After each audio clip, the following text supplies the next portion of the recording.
nggak siap. Lama-lama pada tahun kedua itu yang demo sudah turun tinggal 30%. Tahun ketiga sudah nggak ada yang demo lagi, sampai sekarang nggak ada yang demo. Saya kangen sebetulnya di demo. Enggak, karena apa? Apapun, pemerintah itu perlu dikontrol. Pemirsa, kericuan mewarnai demo Hari Buruh di Semarang dan Makassar. Di Semarang, pengunjuk rasa yang didominasi mahasiswa memaksa masuk ke dalam kantor Gubernur Jawa Tengah. Sementara di Makassar, massa memblokade jalan, bahkan akan menyandera truk agar berhenti di tengah jalan, namun dihalangi oleh polisi. Massa pengunjuk rasa di depan kantor Gubernur Jawa Tengah memaksa masuk. Bahkan pagar kantor sudah dinaiki sejumlah mahasiswa yang ikut berunjuk rasa dan hampir jebol. Ratusan polisi menghalau para mahasiswa, bahkan mengerahkan mobil water cannon. Para pengunjuk rasa berhamburan melarikan diri. Ada sejumlah mahasiswa yang terpental terkena semprotan water cannon. Mereka mengatakan ingin masuk ke kantor gubernur untuk menyampaikan aspirasi mereka, yaitu cabut Undang-Undang Omnibus Law atau Undang-Undang Cipta Kerja. Beginilah aksi massa demo buruh di jalur Trans Sulawesi di Jalan Sultan Alauddin, Kota Makassar. Massa hendak memblokade 2 jalur jalan dengan memaksa sopir truk untuk berhenti dan memarkirkan truknya di tengah jalan. Namun aksi ini dihalau polisi. Pasalnya, massa yang terdiri dari mahasiswa dan buruh ini telah diberikan kelonggaran untuk menggunakan setengah badan jalan dalam menyampaikan aspirasi. Para pengunjuk rasa menuntut agar Undang-Undang Cipta Kerja dihapus atau direvisi.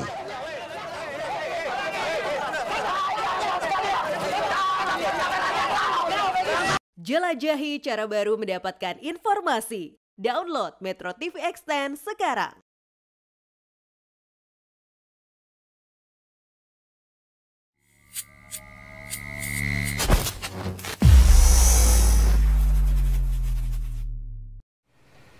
Bismillahirrahmanirrahim. Assalamualaikum warahmatullahi wabarakatuh. Waalaikumsalam warahmatullahi wabarakatuh. Cinaisasi. Cinaisasi akan berlanjut. Kalau saya tambahkan, atau malah akan lebih parah gitu. Ya. Karena berita barusan kan membuat wah, sudah makan kita tahu persis tuh bagaimana kereta api cepat itu. Teknologinya dari Cina, orangnya dari pegawainya harus dari Cina sekian mayoritas. Kemudian ya jangan-jangan dibayarnya juga pakai mata uang Cina. Oh iya. Kitanya sama sekali nggak kebagian apa-apa. Yang naik kereta api Cina hanya orang-orang berduit. Tapi yang lucu juga Pak Luhut katanya buat bayar PT KAI mengusulkan menaikkan pajak kendaraan motor yang penggunanya seluruh Indonesia. Jadi makin dagelan gitu Pak. Tapi bagaimana Pak Riza melihat kabar barusan dari Kemendak, kemudian dikaitkan dengan tulisan Pak Rizal tentang Cinaisasi akan berlanjut? Ya Kang Epul. Kira memang betul menarik ya dengan berita itu gitu kan. Berarti ada 40 perusahaan Cina ya gitu yang ilegal. Ada ilegal dari segi perizinan pasti kan gitu. Tapi yang kedua dari segi produk kan, produknya tidak memenuhi standar SNI. Dua hal itu Pak yang fatalnya gitu ya. Tapi ini adalah gambaran bahwa memang rezim Jokowi ini rezim investasi ya. Tapi investasinya bagus Pak. Jor-joran gitu. Kalau investasinya sehat, terukur gitu kan, juga mensejahterakan lingkungan gitu kan, tenaga kerja meningkat dan sebagainya lah, yang konstruktif bagi kebijakan perekonomian kita gitu kan secara komprehensif gitu ya. Itu positif. Tapi kalau ini enggak, pokoknya asal investasi gitu. Kalau serampangan. Jadi serampangan. Saya kira kayak kasus yang tadi. Makanya ada 40 perusahaan ilegal gitu kan. Saya kira itu aneh. Gitu kan, bisa kok bisa. Emang pabrik itu di bawah tanah. Sembunyi, Pak. Kan pabrik itu adanya di atas permukaan tanah.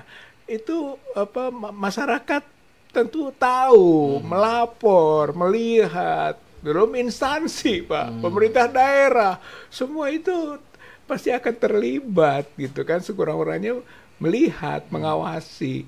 Apa nggak sampai?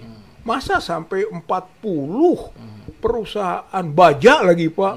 Baja itu industri yang spesifik lah ya, Pak ya, gitu kan. Baja beton lagi kan, itu baja beton di produk pabrik ilegal. Saya kira itulah yang kita sebut rezim investasi, sehingga jor-joran sampai itu konteks soal ilegal, Pak. Kesananya kedaulatan rakyat, kedaulatan negara gitu kan, diacak-acak juga demi investasi. Jadi investasi ini jalan menuju aneksasi gitu. Bahaya sekali, Pak.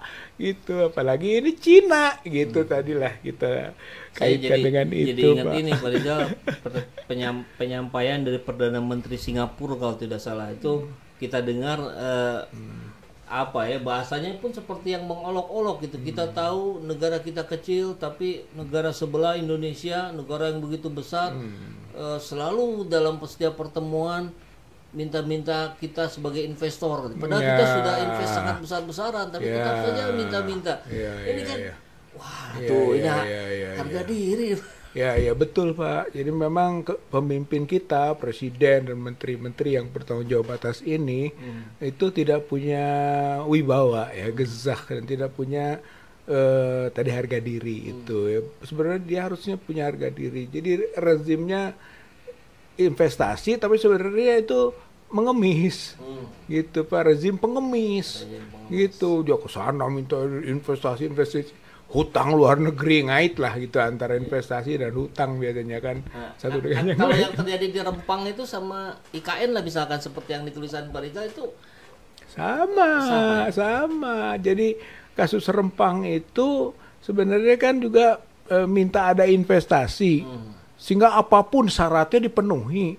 Begitu, sampai ketika ke Chengdu waktu itu kan, Jokowi oke, semua syarat dipenuhi, termasuk syarat harus mengosongkan 17.000 hektar untuk pabrik kaca. Satu pabrik kaca 17.000 hektar harus dikosongkan lagi, Pak. Warga Melayu ya yang telah penduduk asli ada di sana. Puluhan ratusan tahun mungkin. Iya, mau dipindahkan ke Pulau Galang. Pulau Galang itu tempat para pengungsinya Vietnam. Jadi ini bagaimana harga diri kita, Pak. Iya. Mau disamakan dengan para pengungsi dari Vietnam, manusia perahu itu gitu kan, di Pulau Galang. Mau di Pulau Galangkan. Kalau nggak berontak, Pak, gitu kan. Kalau tidak melawan itu warga asli setempat, saya kira akan gol dan mudah terjadi itu. Kemauan Cina terrealisasi, kosong, dan bisa jadi pangkalan, Pak. Pangkalan militer melalui pembuatan pabrik yang luas. Ya, memang sempat kita dengar juga kabarnya, kalau tidak salah itu resmi dari Cina yang sudah mulai bicara ingin membuat pangkalan. Iya, itu kan menyangkut Laut Cina Selatan, konflik antara Cina dan Amerika, Pak, global kepentingannya. Jadi dia perlu pangkalan di Pulau Natuna, perlu di Pulau Galang, perlu mungkin di Pulau Rempang gitu ya. Akhirnya pilihannya Rempang gitu kan. Kepri dekat Batam gitu kan, Barelang, Batam, Rempang, Pulau Galang kan gitu, Pak. Itu daerah strategis, Pak, untuk pengamanan Laut Cina Selatan. Jadi dia sangat berkebutuhan dari segi geostrategis, ada pangkalan militer di situ. Nah, mulainya dari pabrik. Nah, kita ini memfasilitasi gitu. Makanya timbul perlawanan itu Rempang. IKN juga sama, Kang Epul. Itu yang bagian dari penguasaan wilayah. Juga Cina yang ketika di Chengdu itu gitu kan, si Jokowi menawarkan silahkan Cina olah, bahkan yang perencanaan sudah dibuat silahkan revisi kembali sesuai dengan kemauan Cina. Apa enggak gila, Pak? Gitu. Kalau menurut saya ini menyangkut kedaulatan negara yang diperjualbelikan. Iya, luar biasa ini. Kalau begitu kalau bicara geopolitik lah tadi, bagaimana Cina seperti yang mencengkram. Saya kan sedikit banyak kalau kita melihat kekuatan dunia ini Cina sama Amerika. Iya, Pak. Ini pemahaman Pak Rizal, apakah tidak ada perlawanan nih dari kubu lain, misalkan Amerika yang juga mencoba untuk meredusir kekuatan Cina di Indonesia gitu? Ya, saya kira ada ya, tapi juga kan tergantung pada pemimpinnya. Oke, yang cenderung Gitu ke kan. sana, ya. Jadi cenderungnya kemana si pemimpin? Mungkin juga kalau pemimpin terlalu mencolok ya bisa dijatuhkan juga oleh tekanan-tekanan kepentingan global, internasional. Cuman kelihatannya sekarang ini gitu kan ya, main dua kaki tapi kaki tebalnya ada di Cina gitu.